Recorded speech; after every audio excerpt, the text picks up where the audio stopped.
Carlin, here we are for a live, in-person Cinema Snorkel extravaganza with video. With video? What are we doing? It's working. Here we are in a very yellow room, recording some very great video. We're in Hannah's office. We're praying this works. Prayers, hopes and prayers. I would say we're living on a prayer. Halfway there. Would you say we're halfway there? I would. Doesn't feel like we're halfway there to me, but we might be some of the way there. We're getting there. We're getting somewhere. Yeah. Speaking of somewhere, Stacey. What a link! Speaking of going places, we're going to talk about one of the greats, the true greats, another Christopher Nolan classic, whom many find beloved and near to their heart. Because it's spacey and cool, because it's philosophical and deep and profound, and because it's full of heart and family caring and feelings. And it's got a beautiful soundtrack by Hans Zimmer. It's got an immaculate soundtrack. And it's called Interstellar. Amelia, be safe. Give my regards to Dr. Mann. I will, Dad. It looks good for your trajectory. We've calculated 2 years to Saturn. It's a lot of Dramamine. Look after my family, will you please, sir? We'll be waiting for you when you get back. Little older, a little wiser, but happy to see you. Do not go gentle into that good night. Old age should burn and rave at close of day. Rage against the dying of the light. Though wise men at their end, no dark is right, because their words had forked no lightning, they do not go gentle into that good night. Rage against the dying of the light.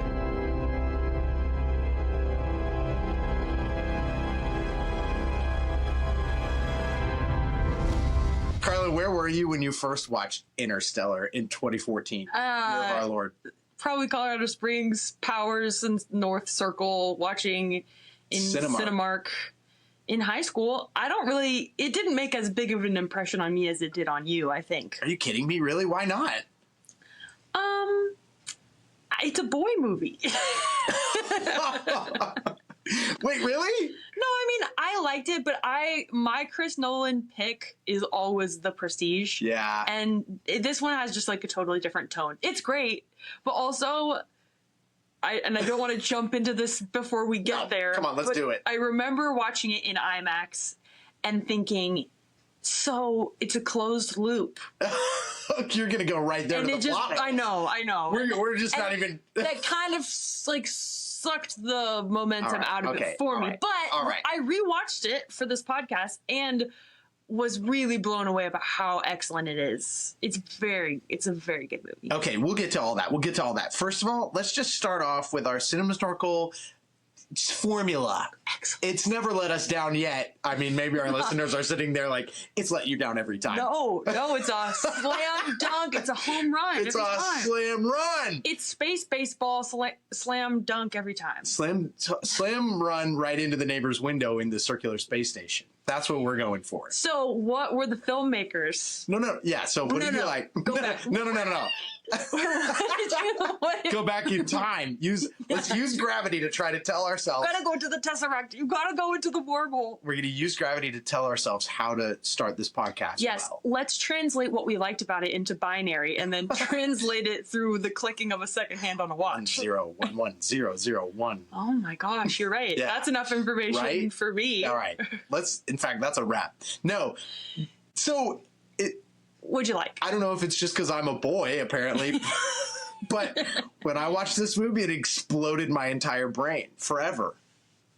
Really? Yeah, I don't know. Yes. Yeah, no, I'm with you. Tell me more. The longer I live, the more I think we lived through a string of Chris Nolan master classes in how to make a movie. Yes. And, the golden age has passed, and I'm not saying they're not making good movies now. I think some are, but it felt like for a while there, every single year, there was some epic, theaters packed, this blew my mind yet again film coming out. And I think Chris Nolan's responsible for most of those in my mind. It was kind of a pre-streaming era. Yeah. Honestly, Big release in theaters era. COVID plus streaming has radically redefined the art of filmmaking, but we all know that. Yeah, but, the rise of the limited series. Yeah, totally. Nothing against great format. Great limited series, yeah. But go with us back in a time capsule to 2014 when if it was big, it was going to hit theaters and you go see it with all your friends. To see IMAX, and you had to go to the midnight premiere. Yes.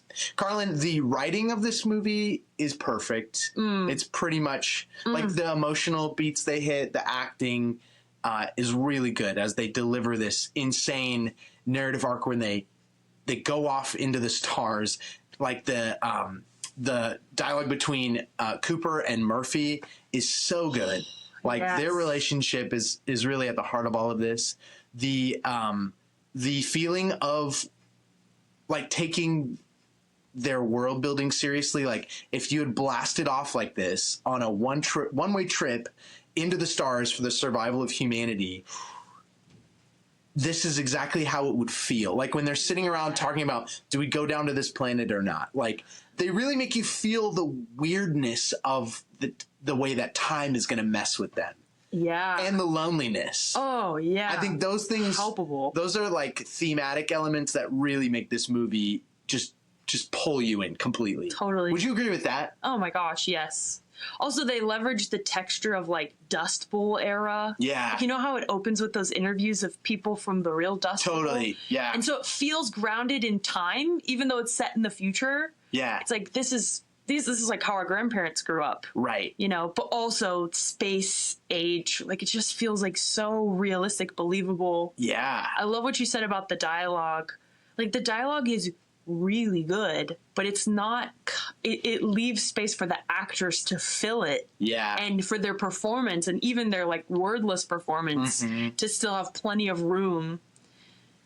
Yeah. Sometimes the dialogue chokes the actor. Sometimes the actor like doesn't have enough dialogue. I feel like the ratio of good writing to good acting. Yeah. Magic combination. Yeah, they killed it. Yeah.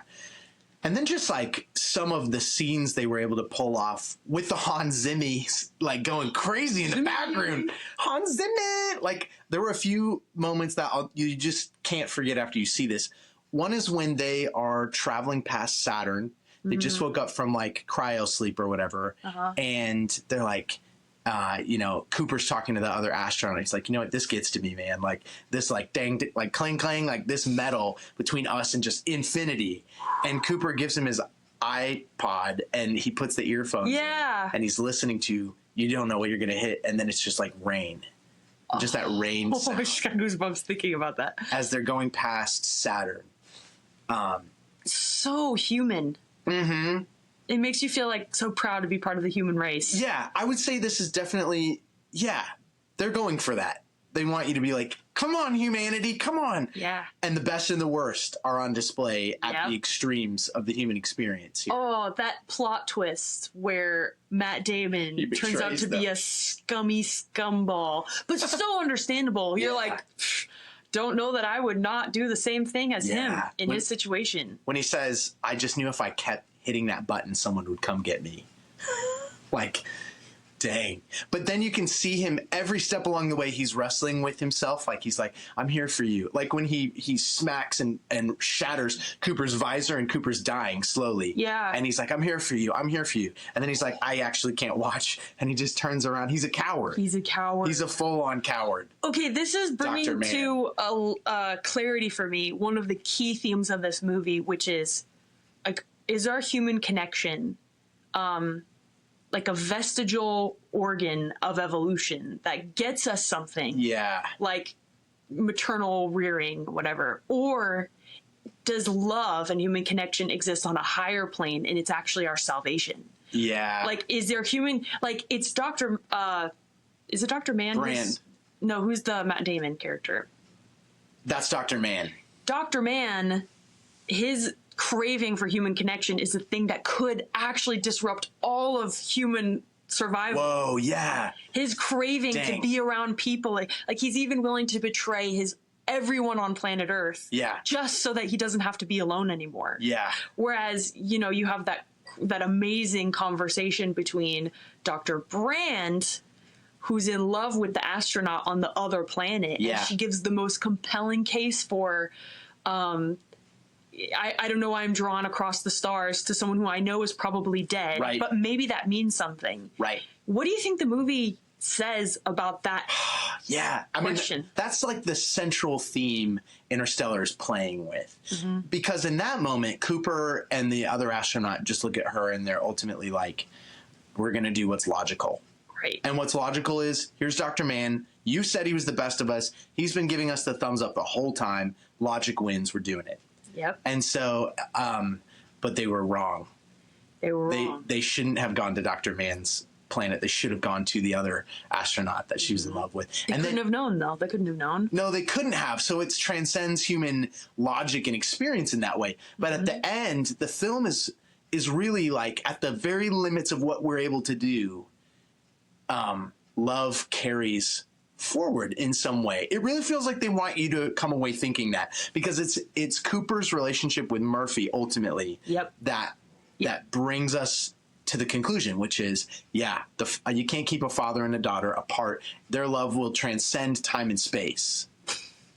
Now, I think the movie is trying its very best to ground that in like true science fiction. So science fiction versus fantasy. I think we've talked about this on the show before, but like fantasy is like imagine another world, just completely. Like Star Wars would be a good example of something that feels like sci-fi, but actually is closer to fantasy. Yes. Space wizards, different physics that don't. It's not Monsters. grounded. Yeah. And you can have some of those elements, but real sci-fi is about the physics of this world. Yeah. Like I guess the original definition of sci-fi is like the physics of this world. You know what, and then you add like a what if. Yes. So I think they're really trying to be like, this is this world we're talking about. It's not a long time ago in a galaxy far, far away, a fantasy world. Right. It's about what happens in this world. And they do so much to ground it in like theories of physics that seem plausible to me, at least. Like gravity could transcend like Einstein's theory of relativity. Right, where Einstein postulated that all these elements of physics are interrelated, right? And so there's the formula, his famous formula. E equals MC squared. Yes, what? Yeah, Science. Science. Science. It's okay. We're sciencing so hard right now. We're language arts people, if you couldn't tell. Okay, yeah, whatever. But gravity, I guess, in some theories of physics, can play wonky effects on time. Yeah. And my physics friend Phil Whiteman, shout out to you, Phil. One time, where are you? Why aren't you here to help us? You're right over there somewhere. You're in this vicinity. Phil! He one time confirmed. I was like, dude, really? Like, does gravity affect time for real though? We might have even been talking about Interstellar. And he was like, yeah. And he was able to point to something, be it a mathematical formula or something we've actually observed where in a very small way, gravity does change our experience or the flow of time. Well, that is what they're doing when they go down to that planet, and every second is like, or every Like hour 8 is like years. 7 years on Earth. Yeah. Crazy. And then they come back and the guy's like, I've been waiting for you. know. I gave up hoping you'd come back. I always feel like that guy just got brushed aside pretty quickly. Well, he volunteered. Oh, He- yeah. He was signing up for it. Wait, yeah, what am I thinking? That's on you, bro. Yeah, okay, all right. Yeah. Good to see you or whatever. Now, let's get to the cockpit so we can go to our next destination. That's what it felt like they did. And I was like, give that man a hug. Yeah. Give that man a hug. You know, he does this, he being Chris Nolan, does this with Inception too, where I think time is one of those like most viscerally felt human fears. Yeah. Like deep time. Like the stakes of Inception aren't really death. It's you could drop into limbo for an unmeasured amount of time Absolutely. and just go on existing and have no way out. Yeah. He understands that that is the most harrowing thought. Yeah. To be stuck on a space station by yourself, Yeah. waiting and waiting and waiting and waiting for all time. That's about as bad as I can imagine life getting. Yeah. So anyway, they ground it so well. I think this is the magic of what Chris Nolan did. He grounded it so well in believable science fiction that this feels weirdly plausible. Yeah. And then the added element, I think we're meant to walk away wondering is, okay, but what does love mean in this setup? Is it supernatural?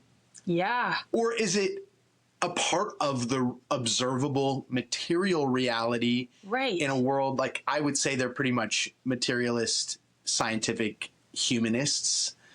I think that's the worldview of this film. We can get into that later. So on one level, I think they don't want to be like, it's magical and supernatural. I think they want to still say, no, it's a part of the material natural world. It's just, it's quantifiable on a level that we can't reach yet.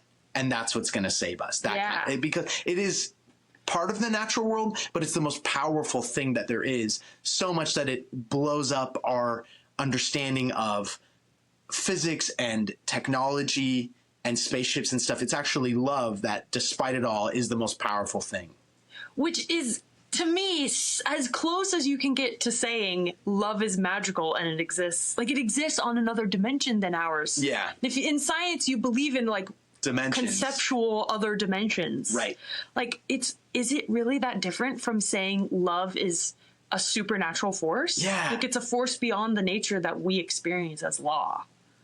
I don't know. I think we'll get there in our Christian worldview when we go to our third question, but I want to stay on like what the filmmakers are trying to say. Yeah. And so I don't know, do you think the filmmakers are trying to say that it's supernatural, quote unquote, or that it's just it's real and it's so advanced? I think they're trying to say that.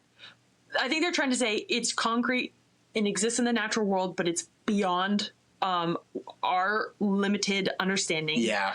But it really reminds me of when hardcore atheists punt to aliens to explain the existence of life. I'm like, okay, I'm sorry. You're just gonna like, oh, well, there is a higher being outside, but it's not one higher being, it's aliens. Like, all right. It just feels like, why is it feels like you're avoiding saying it's God. Yeah. And you're going to scratch at anything that could possibly, but the point being, we can't explain it except for something external to us. Yeah. At least external to humanity. Yes. But this is Carlin. So we talked about what we like about Interstellar, and I'm like not done talking about that. There's too much that I love about this film. We can go on and on.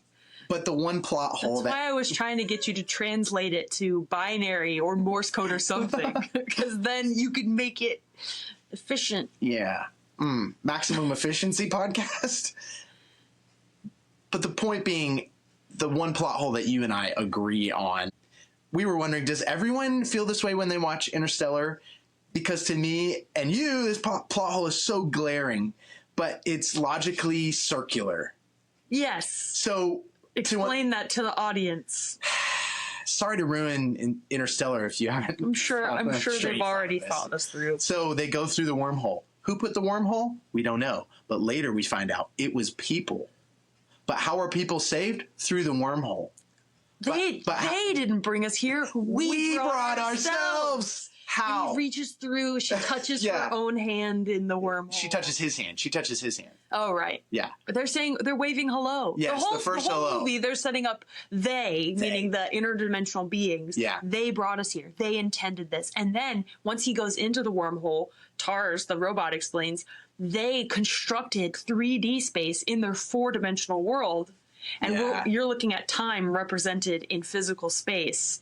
And then he goes, it's not they, it's us. We brought ourselves here. Yeah, and that's like the Hans Zimmer going crazy. Bah, bah, bah, bah. Whoa, what? Mind exploding. So our question for our listeners is that satisfying to, like, most people? Like, do you see that and go, yeah, it was them? There is, us, okay, kind of clever, but my feeling back in high school when I saw that, and still to this day, is like, oh. Dude, come on. Yeah. Like, it's a closed loop, which means there's no beginning of this loop.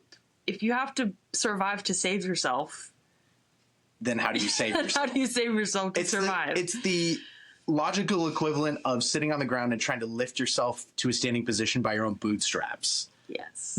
It's not going to work, you know? Yeah. Logically. Like, if I could pick myself up by just going, and now I'm flying. Wow. We just cracked it. We just cracked it. And to me, that is always the limit of science fiction, and also why fantasy feels like the way more satisfying kinds of stories to me. I respect that. I don't know if I'm willing to commit to that same feeling, because I think sci-fi explores so many incredible, genuine human questions. True. I just think Interstellar lets itself down a little bit by creating an incoherent circular logic kind of plot hole.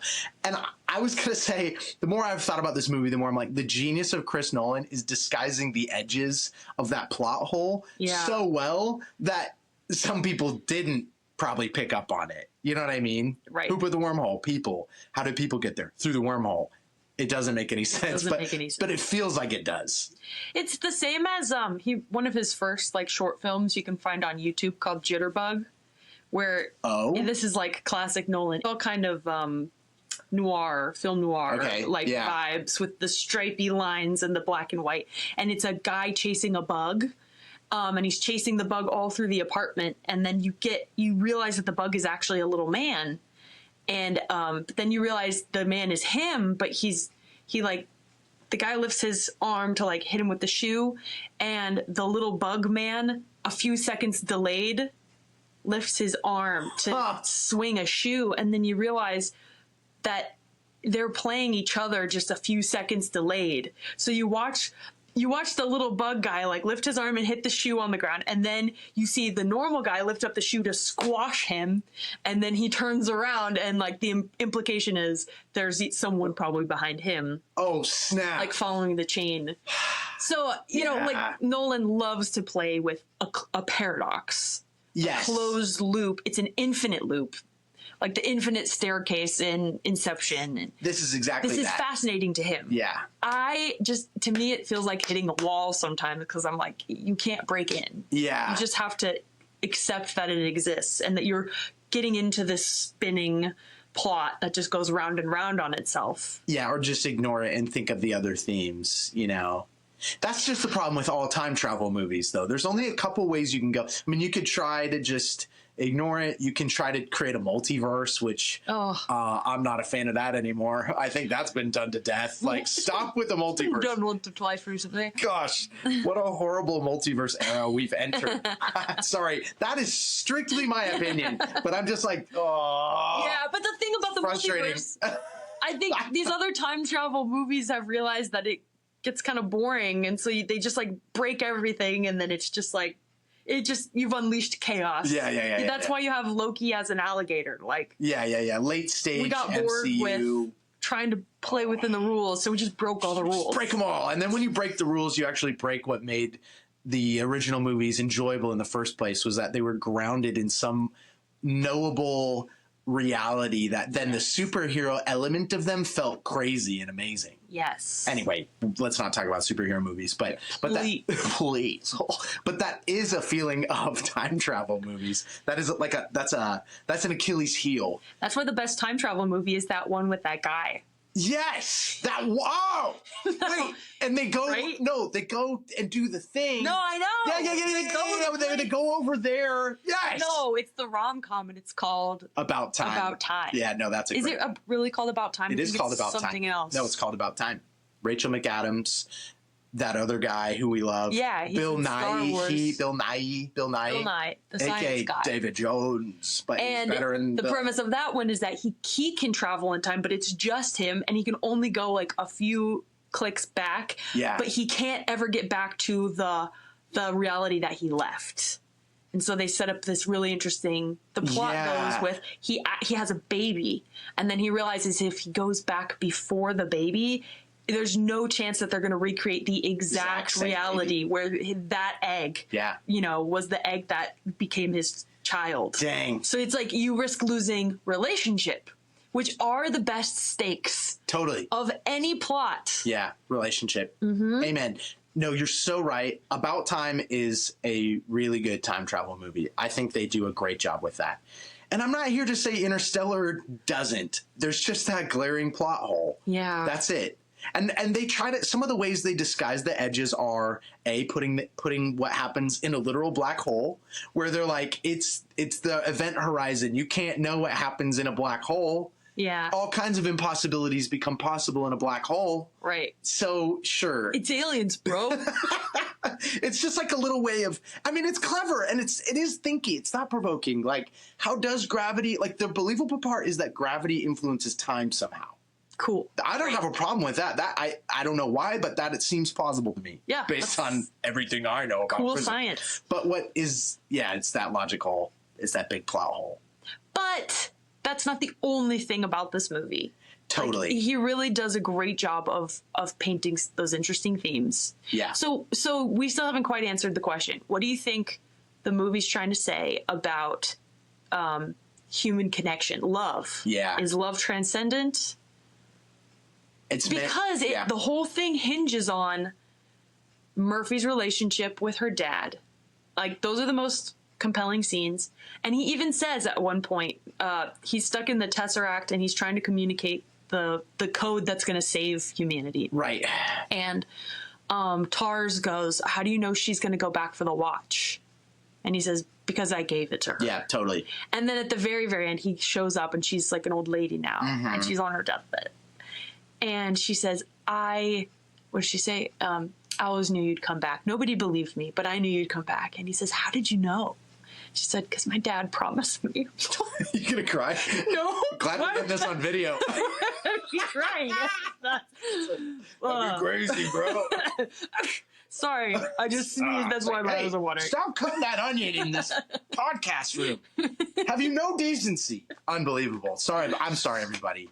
No, you're right. No, it hits. It hits. And when he's watching his kids grow up, oh my gosh. Yeah. I cried. This movie really nails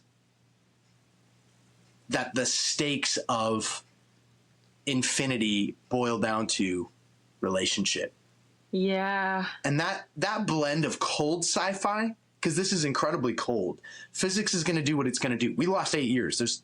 What are you going to do about that? The guy sat on the ship for 20 years. Dr. Mann was well and truly alone. The other guy dies. Like, the other doctor dies. So it's cold. The force doesn't come when you believe in it hard enough. Yeah, it's help doesn't come to those on the spaceship, to those who ask. Yeah. Who truly deserve it. Right. There's no sort of fantasy. Gryffindor pulled out of the sorting hat. Yeah. Sorry. You're good. You could die. So it's cold, but what warms this movie up is the relationships. Totally. And also Chris Nolan really understands that, which is why some of his films are they're just master classes in filmmaking. Master classes.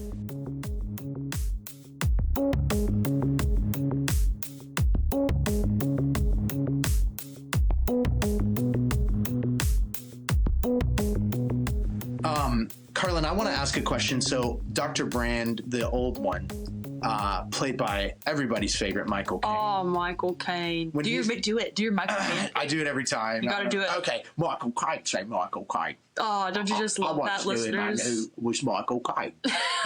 Sound good? That's so good. There's more where that came from. Michael Caine. Baby Michael names? Baby names, Michael Caine. Michael.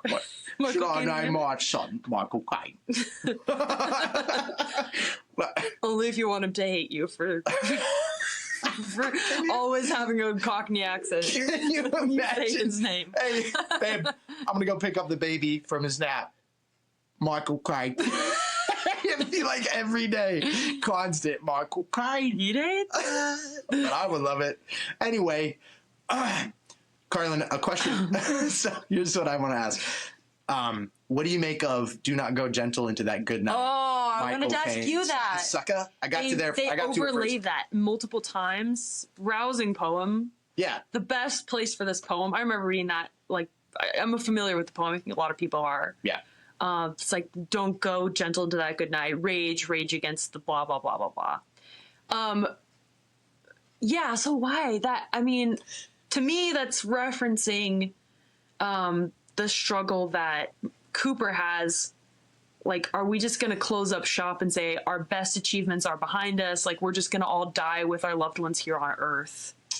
We used to dream about our place in the stars. Now we just worry about our place in the dirt. Now we're just farmers. Dust Bowl kind of. Yeah. And he's, he really wants his kids to go to college, but that's really like nobody, they're like, we don't need scientists, we need farmers. Yeah. And he's like, it kills him. And then there's this question of, did he leave because he really believed he was saving the people on Earth?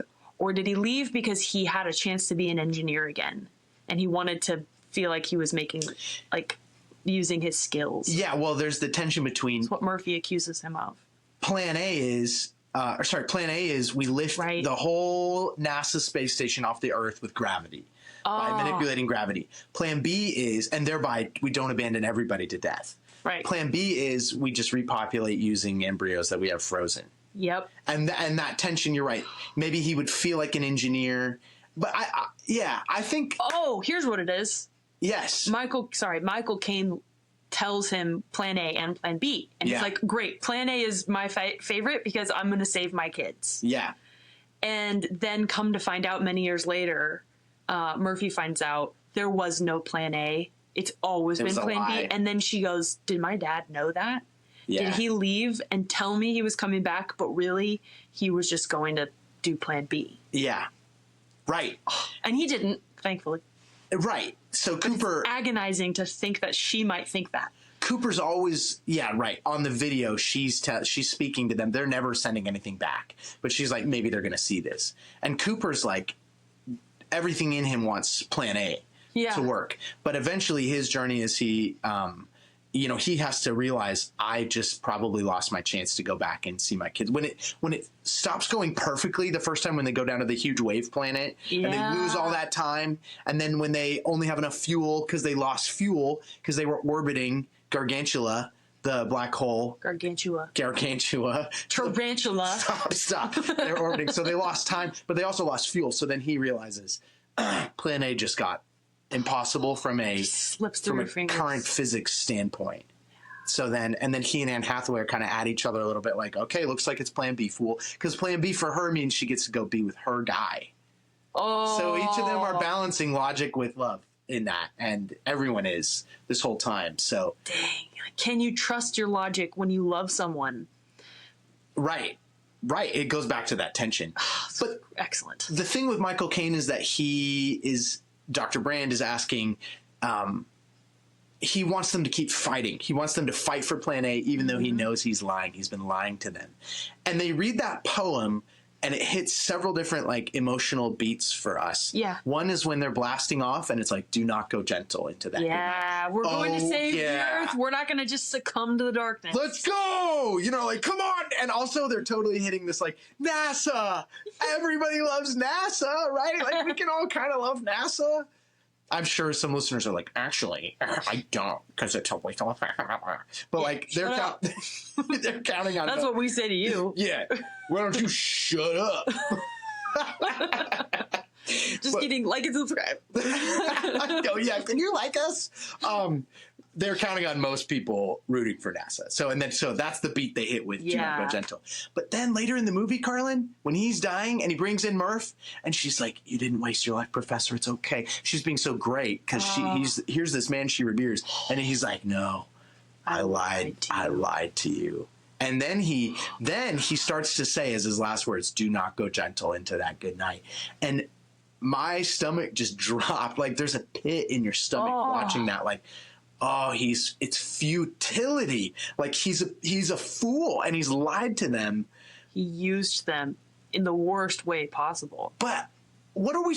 Tell me more about what you thought of that, because I'm not sure how I'm supposed to read that scene. Right, like, because we're meant to feel. I mean, I felt so much despair. Yeah, I think that's what they want to evoke. Is like, oh man. Well, he's been keeping her on this rabbit trail. Yeah, or like a goose chase. Yeah, trying to solve this equation that he actually solved a long time ago, and she comes in all like, I solved it, and he's like not impressed, because then that's when she realizes that he actually had solved this equation a long time ago, but it wasn't enough or something. Yeah. And so he has been resigned to the fact that Earth is going to die, and the best we can do is send off the embryos. But then... Got it. So it's like he really only believes in Plan B. He never He's only believed in Plan A, and he's been playing their emotions. Yeah. And playing father, to her, and like they've developed this bond. Yeah. And he's been looking out for her, but this whole time it's all been kind of a lie. And then she has this despair. Did my dad know about this lie? Got it. Yep. Did he abandon me? And come to find out, no, he didn't abandon her. And when he realizes the truth, he's in the wormhole, like yelling at her, don't go, or yelling at himself, don't go, don't leave her. Because, okay, help me make sense of this. It's because he realizes it's all futile. And so he's just being like, just stay and enjoy your life with her on the earth. Essentially, do go gentle into that good night, but be with your daughter. Yes. Like, the earth's going to die, but dude, just be with your daughter. Yes.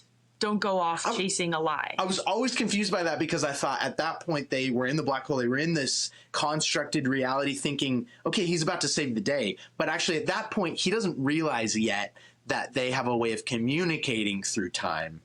Yes. Yet. And he's just thinking, I wasted this. There's my daughter. What am I doing out here? Yes. I launched off of I'm not really part of Plan B because I got in my shuttle and I slipped into the black hole now. So Dr. Brand the Younger is going to do Plan B just fine. Yeah. I didn't need to be here for any of this.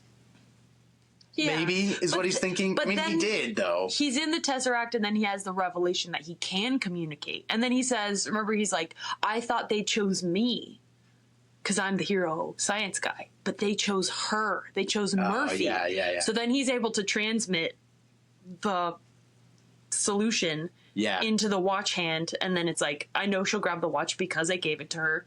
Yeah. And then she gets the information from him. It's information that they needed to be inside the black hole to get for some reason. Yeah, for some reason. Which is why he went into the black hole. Because reasons. Yeah, because. And then she is able to solve the solution, which creates the floating space station. Yeah. He wakes up. They retrieve him from the wormhole. Yeah. Or they retrieve him from the black hole. Yeah. They take a wormhole to the black hole. But then through the black hole, he goes back through the wormhole because he wakes up close to Saturn. Yeah. Explain that. Don't understand. He wakes up, though, on Earth 2 or whatever. It's like this big space station where they're playing baseball. And it's like, this is 80 years in the future when his daughter has now, apparently the whole time that he's been in space, she has been working with the information that he gave her in order to save humanity. And Plan A, save the people there on Earth. Yeah. And she's like, they named the station, they named the space station Cooper Station. Yeah. And he thinks it's because of him. And they're like, it's not you. This is named after your Murphy Cooper. Yeah. Great moment. Dang. So, Carlin, I think there's so much here to chew on when it comes to our Christian worldview. Wait, I have one more theme on it. Very nice. The one more theme that they kind of hit on a lot, and maybe we've already kind of addressed it, but the line where he says, once you become a parent, you're just the ghost of your child's future. Whoa. And I don't know that. When do they say that? It's very clever because he's the ghost. When do they say that? You don't remember this? No, I don't remember. He whispers that into her ear before he leaves. He's explaining, like, when I leave, the crazy thing is when I come back, we might be the same age. He's explaining relativity to her. Yeah. And then she calls him. She's like, well, today's the day I'm as old as you are when you left, and that's why I'm sending this video. And then the ghost you know how the whole thing starts off where she's like, there's a ghost in my bedroom. Yeah. And he's like, well, before you call it a ghost, why don't you analyze it with science? And then when she's grown up, maybe this is when she's dying. I forget when she says to him, you thought I called it a ghost because I was afraid of it. I was never afraid of it. I called it a ghost because it felt like a person. Oh, dang. And it was her dad in the future. Yeah. And, cool. And then he kind of lives. So I think there's a realization, like, I thought I was going to go and save the world, but really it's my children. And I'm like finishing the journey through them. Yeah. In a way. That's cool because to me that helps link plans A and B. Ah, yeah. Like, what's the point of saving humanity if there's not relationship there. And also, humanity is nothing more than just the sum of the relationships that we are passing down generation to generation. Yes. I was just reading in G.K. Chesterton how he's like, I could never differentiate between democracy and tradition because tradition is just including our ancestors in our democracy. Yeah. Interesting. Good old Chesterton. Isn't that a great thought? Yeah. Yeah. Like, we're just giving our ancestors a vote. Doesn't he say tradition is the democracy of the dead or something? Yeah, right. Yeah. We're just weighing in. Wow. That's powerful. Yeah. There's so many, we've talked about some of the main explicit themes. There's so many implicit themes that they're really feeling. I guess maybe this one would count as something they say out loud, but they're like, are we farmers or explorers? Yeah. This movie's so clearly like, boom, we're explorers. Yeah. We're not meant Farming to just... is what we do in order to explore. I guess so. What do you make of that? I mean, if we're getting into our Christian worldview, we can pin that one. Yeah. Well, let's just go there. Okay.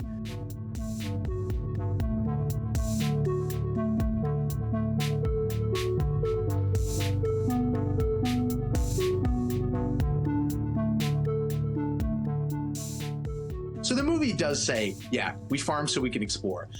Being just a caretaker generation, like the teachers tell them, like, we're a caretaker generation, Cooper. Okay, maybe your grandkids could go back to college or whatever. Right. Which, you know. No. That's stupid. Yeah. But I think more important than exploration is human connection. Like, relationship trumps pure exploration for its own sake. Totally. But we're meant to feel like, explorers. Yeah, no, don't just sit there and die from blight, you know, and iron black lung, you know. Expand. Go. Yeah. Colonize. Just kidding. What is... Colonize! What does a Christian worldview say about farmers versus explorers? Go on. Sum it up.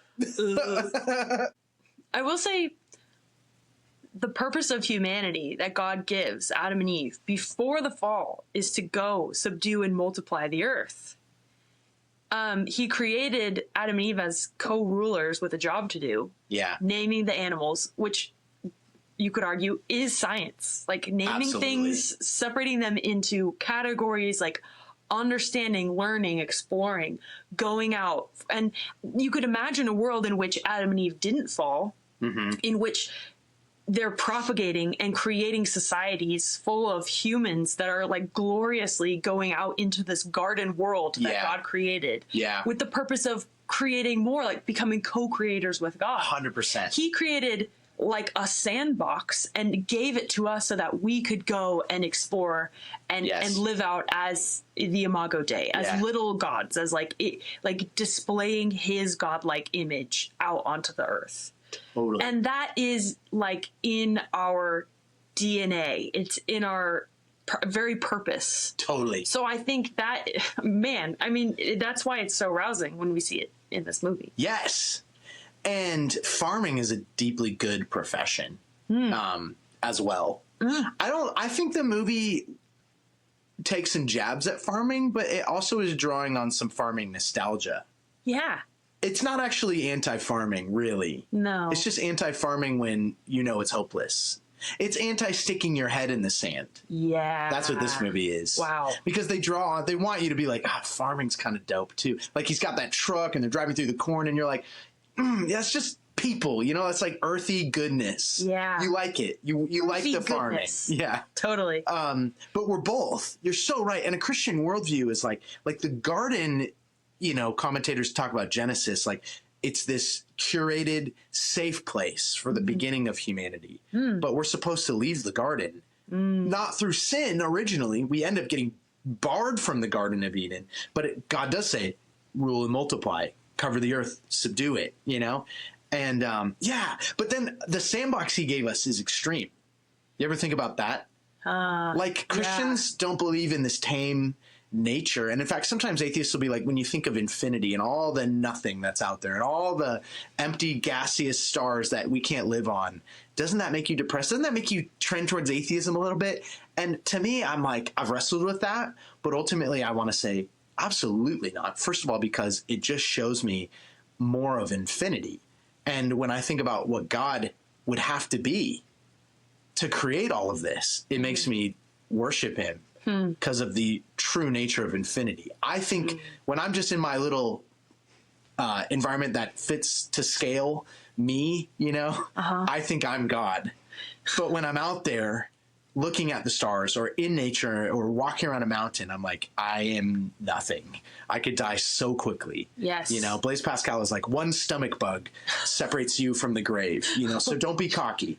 And that's a Christian impulse, actually. Yeah. But then also, I think of how great humanity is meant to be. And when we see leaps like this in science, where this movie makes us imagine what people could do, it's meant to make us worship God too, because it's an extreme sandbox. But I think God has a high view of humanity like that. Totally. Some of friends that I've worked with at Christian ministries, they would do a talk on science and faith, and they would ask the question, what would humanity and what would the earth, what would natural disasters look like if people didn't spend all our time and energy fighting and killing each other, right?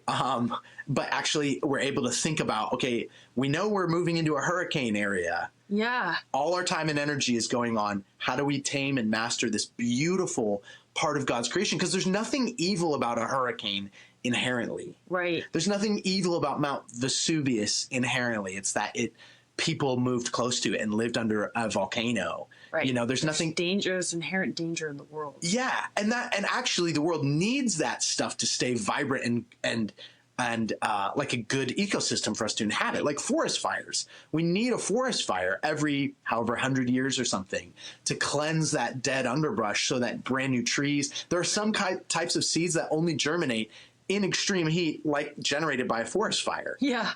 Wow. So creation actually works on these extreme levels, and it's meant to, but we were just never meant to go into it this unprepared, this like fractured and divided against each other, this like not in communion with God. Yeah. Like God would walk in the garden with the original people. Can you imagine if he was like, okay, don't move to the Pacific Rim yet. We'll tackle that, but you got to be ready. Here's what's coming. Right. And I'll give you years to prepare. How about infinity to prepare if people don't die? Yeah. I don't know. It's fun to just think about that because that's instead the you have a fallen humanity kicked out into a dangerous world, right, without the wisdom to overcome it, and also evil hearts looking for opportunities to gain and profit on those weaker than them. Totally. And you just have chaos and suffering. Bloody history. Yeah. Yeah. Dang. I mean, I love the thought that Christianity is the ultimate humanist religion. Because it dignifies humanity, not just an evolved ape, but the Imago Dei, the image of God, set to steward faithfully all the other creatures on earth. Yeah. And get this, the one of the most central doctrines of Christianity is that God himself entered into his creation and actually took on flesh, dignifying flesh. Yeah, right. Like, there's this great story about Pope John Paul II, before he was Pope, spent an afternoon wandering around Italy looking at all the statues of like naked gods and goddesses. And he's like pondering and pondering and pondering, like, what does this mean? Why was a civilization so obsessed with this male form and like all the nakedness and the like the beauty of the musculature, blah, blah, blah. And then it hit him all of a sudden, like, this is the form that God took when he entered into his creation, like a human body. And there's things about the human body that are silly and ridiculous and embarrassing, but God dignifies them by inhabiting them. Yeah. It's like so cool. The closest thing we have to looking at God with our own eyes is looking at the person next to you, your neighbor. Yeah. Yeah, it is. It's more humanist than humanism, for sure. For sure. Because in humanism, there's no reason why humanity's value trumps the value of anything else. Yeah. Even non-living things. By what standard are we going to say this composition of carbon or whatever is better than that? Right. Sure, it moves around. Why is that better? Our whole system of value starts to deteriorate. Right. under because it just can scientific suffer, maybe materialism. because it can experience pain. Yeah. You know, Yeah, but who says that? and why would that matter to me? Yeah. Like, why? I'm not experiencing the pain. And why would that matter to anybody? Right. There's a cynical materialist view. Why would that doesn't matter to me? Pain would, in that view, pain would only motivate your actions. It would have no bearing on another person or another. Right. But there's an answer to that, which is like, well, we care about other people because We're social animals. We're meant to. Yeah, it's actually kindness and goodness are really good for us. They help us survive. Right. But we need to have real morality, like strong good and evil. You need to have a moral lawgiver. You know, for there to be a real moral law, there needs to be a moral lawgiver. To say human beings are worth something beyond just our opinion of what, I happen to like human beings. It's actually like, no, they are the most important. You need an outside entity conferring that dignity on them. Yeah. And in an atheist materialist world, there's nothing like that. So our humanism then has to kind of arise. And you can see people reaching for that because we all feel that we matter. Yeah. But why? Why do we matter? Why do we matter? We're just cosmic dust or whatever. Yeah. One other thing, jumping back to Chesterton, he was kind of musing about, like, what if triangles, like, what would triangles appreciate about other what would triangles appreciate about other triangles other than their angularness and, like, their straight lines? Like, wow, that triangle has really nice angles. Okay. Like, and that tells you something about, like, the worlds of triangle and the value of triangle. You could cross apply that to humanity. Like, when we admire another person, what do we admire about them? And then you take that virtue and you scale it up, and that tells you something about, like, our lawgiver and the cosmic order of the world in which we live. Like, the fact that personhood is a thing means that whatever we came from, whatever we're for, is, like, the crystallization of personhood. Yeah. Relationship with one another, love, self-sacrifice, those things, picture those crystallized into the ultimate form of them. And now you're starting to describe God himself. Yeah. And that lines up with the God who reveals himself through scripture. Totally. Like, the most person, you've said this before, he's the ultimate person, more personal than any person you know. Personhood is central to existence. Mm-hmm. Existence is personal. Yeah. So I think it's meant to be. I think Interstellar is riding that wave. Yeah. 100%. That's why you feel, like, so excited watching it. Yeah. Because you can't help it, because you're a human being that lives on planet Earth. Go people, come on! Yeah. Because you've experienced love and you've experienced, connection with a daughter or a father or a brother. Like, and that's why this story just, like, rings true in so many people's hearts. But, Carlin, that I would also say our Christian worldview also has an answer where Interstellar breaks down. Tell us. Well, gosh, scientific materialism is, I would argue, a less coherent, less satisfying answer to existence. The leap of faith you have to take to say that everything came into existence. Yeah. When we know that the physical world that we observe, the universe, had a beginning.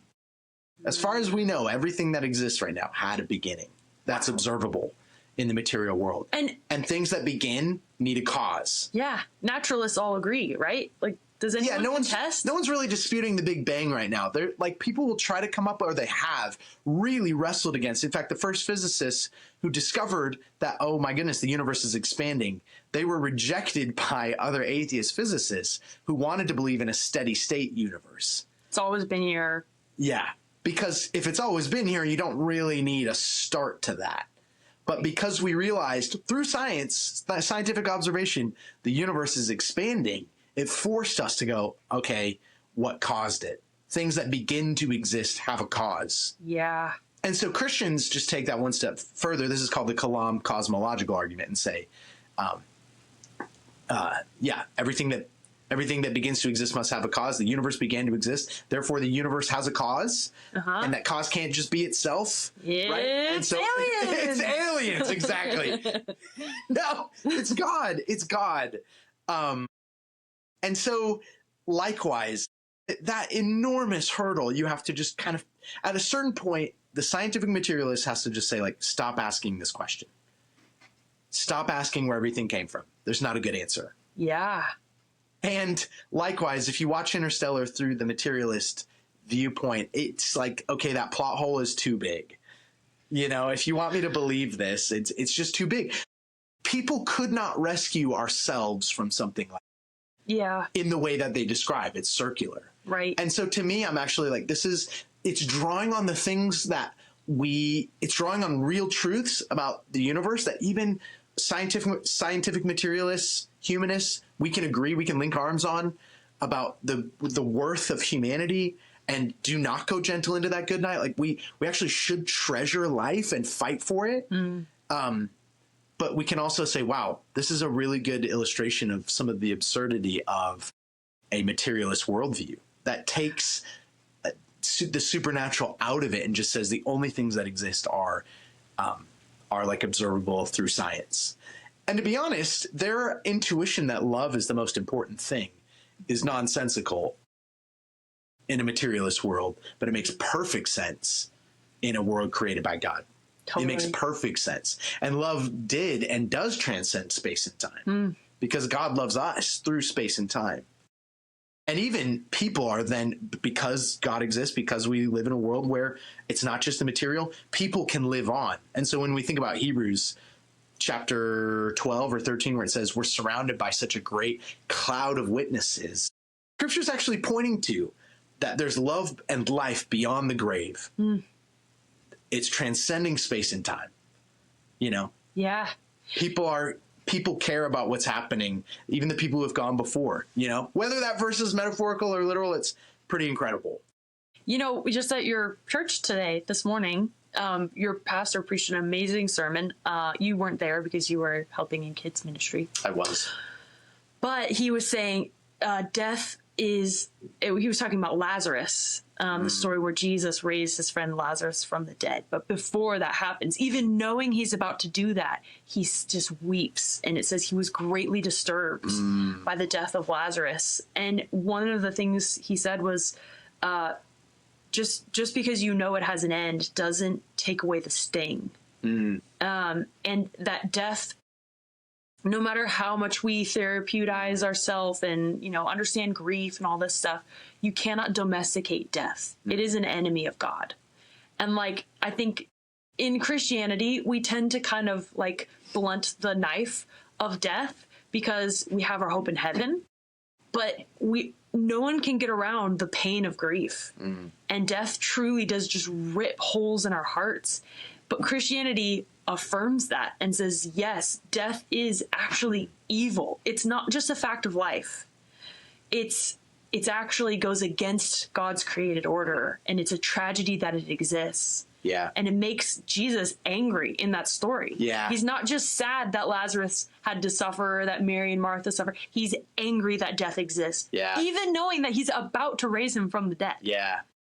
Because death is an abomination. Death is so backwards. It doesn't have a place in this world. Yeah. But if you believe in a naturalist worldview, death is your friend. Just another phase of existence. You try to avoid it, but mostly because you just want your genes to propagate. Think of all the animals in the animal kingdom that allow their offspring to eat their bodies or something when they're dead. Yeah. And they give up their life so quickly. There's a beauty to that in that, you're letting your the offspring have to survive, but it's not the same noble self-sacrifice as a human laying down his life for someone else. Yeah, people are different qualitatively. Yeah, but in the animal kingdom, it's really just about getting your genes out there. Yeah, and we know life is about more than that.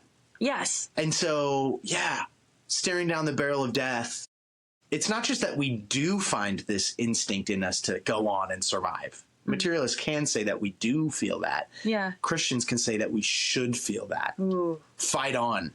Do not go gentle into that good night.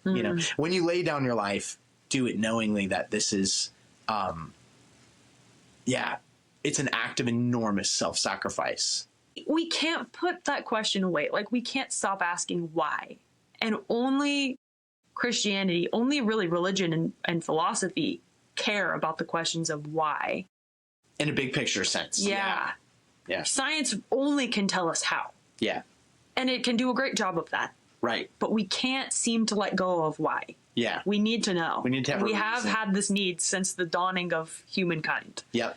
Yeah. Which tells you something about us, I think. Yeah. Wow. So, Carlin, I guess the only question left to ask is if you had to pick one crop Yeah. to make it just, we're like, it's our last hope. What fruit and or vegetable are you hoping is the last thing that people are just eating nonstop? It has to be potatoes. Think of all the ways you can prepare potatoes. French fries. French fries. Double stuffed potatoes. Double stuffed. Mashed potatoes. Mash them up. You could boil them. Boil them. Mash them. You could even stick them in a stew. Wait, what other answer is there? Do you even have one? I was thinking, like, what if it were grapes? Yeah. I know that sounds Okay. like, what are you doing? But what if it were grapes? Okay. Picture it in this movie. They're like, they're like, the corn's gone. All we have left are grapes. And they go out and there's just vineyards and like as far as the eye can see of grapes. Have you ever had a frozen grape? Yeah, it's Delish. amazing. Choking has never tasted so good. One time in high school, my two buddies were like, hey, should we do the grape thing? And they were like, yeah. So one guy put a grape in his mouth and he went, and he shot it across. And they took a step back and the other guy caught it in his mouth. And then that guy went, and then they like stepped back until they were across the gym. They're like, whoop. And like, like eating this grape. And I don't know. Life was good. So forgive me for thinking of grapes. Okay? I think that sounds pretty great. You just want to get drunk, don't you? Well, that's excellent, Casey. Catch us next time. Hey, any chance that this movie is on the IMDb top 250 list? There's a strong chance. I don't know because I haven't even looked at every movie on the IMDb 250. Oh, Wait, we're going to need an infinity to do... Stupid. You go on. let's reach back in time and tell ourselves not to do the top Don't do the 250. Don't do it, Murph. Don't do it. Leave. No, stay. Don't tell everyone you're going to do it, you idiot. Hey, we'll see you next time in another Cinema Snorkel. out of this world episode of Cinema Snorkel.